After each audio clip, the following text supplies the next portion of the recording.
ఈ మధ్య కాలంలో చాలా ట్రెండింగ్ లో ఉన్న లోటస్ డిజైన్ ని సింపుల్ గా పెయింటింగ్ ఎలా చేయాలో చూపిస్తాను. బిగినర్ అయినా సరే ఈజీగా ఈ ఫిల్లింగ్ టెక్నిక్ తో పెయింట్ చేయొచ్చు. ఫస్ట్ నేను డిజైన్ ని గూగుల్లో సెర్చ్ చేసుకున్నాను. నాకు ఈ డిజైన్ నచ్చింది. తర్వాత నేను బ్లౌజ్ క్లాత్ మార్కింగ్ ని బట్టి పేపర్ లో మార్క్ చేసుకున్నా. నేను సెలెక్ట్ చేసుకున్న డిజైన్ ని నాకు నచ్చినట్టుగా పేపర్ మీద గీసుకున్నాను. తరువాత ఒక థిక్ పేపర్ తీసుకొని నేను డ్రా చేసుకున్న పేపర్ కింద పెట్టి అచ్చు వేసుకున్నా. ఎందుకంటే డిజైన్ వేసేటప్పుడు మిస్టేక్స్ వస్తూ ఉంటాయి కదా, అందుకే వేరే పేపర్లో అచ్చు వేసుకునేటప్పుడు మనం నీట్గా గీసుకోవాలి. చూడండి, నేను ఈ విధంగా అచ్చు పెట్టి డిజైన్ గీస్తున్నాను. తర్వాత బ్లౌజ్ క్లాత్ మీద కార్బన్ పేపర్ని పెట్టి దాని మీద మనం గీసుకున్న డిజైన్ పేపర్ని పెట్టి మనకి ఏ ప్లేస్లో కావాలో ఆ ప్లేస్లో సెట్ చేసుకొని ఆ పేపర్ మీద పెన్తో అయినా పెన్సిల్తో అయినా గీసుకుంటే క్లాత్ మీద మనకి అవుట్లైన్స్ అనేవి పడిపోతాయి. తరువాత నేను బ్లౌజ్ క్లాత్ కింద వేరే క్లాత్ వేశాను. ఎందుకంటే పెయింటింగ్ బ్యాక్ సైడ్ పడుతుంది కాబట్టి.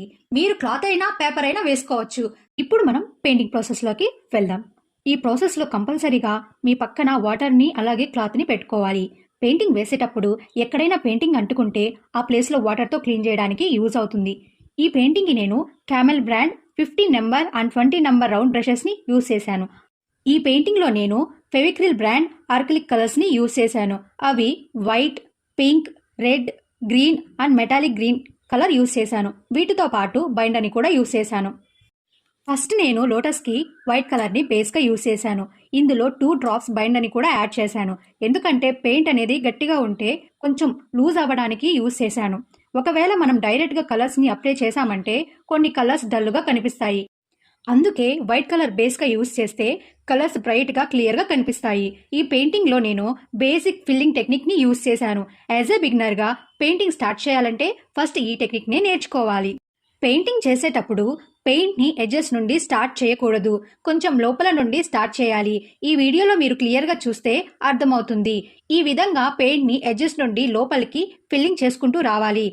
బ్రష్ని పెన్సిల్ని పట్టుకున్నట్టుగా పట్టుకొని పైనే స్మూత్గా మీకు ఎంతవరకు స్ప్రెడ్ చేయడానికి పెయింట్ వస్తుందో అంతవరకే చేయండి.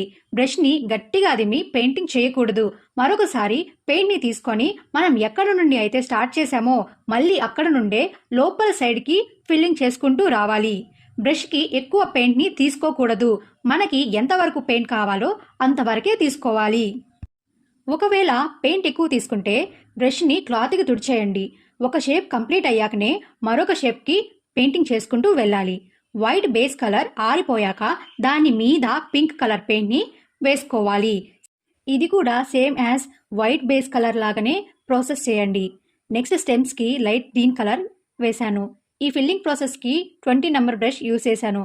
లోటస్ ఎడ్జెస్కి రెడ్ కలర్, స్టెమ్స్ ఎడ్జెస్కి మెటాలిక్ గ్రీన్ కలర్ని యూజ్ చేశాను. ఈ బోర్డర్ లైన్స్కి 50 నెంబర్ బ్రష్ని యూజ్ చేశాను. Here is our final output. మీకు ఈ వీడియో నచ్చినట్టయితే లైక్ చేసి మన ఛానల్ని సబ్స్క్రైబ్ చేసుకోండి. అలాగే బెల్ ఐకాన్ కూడా యాక్టివేట్ చేసుకోండి. Please do share and comment. ఇంకా మంచి కంటెంట్తో ముందుకు వస్తా. Welcome to fashion butterfly by Deepu.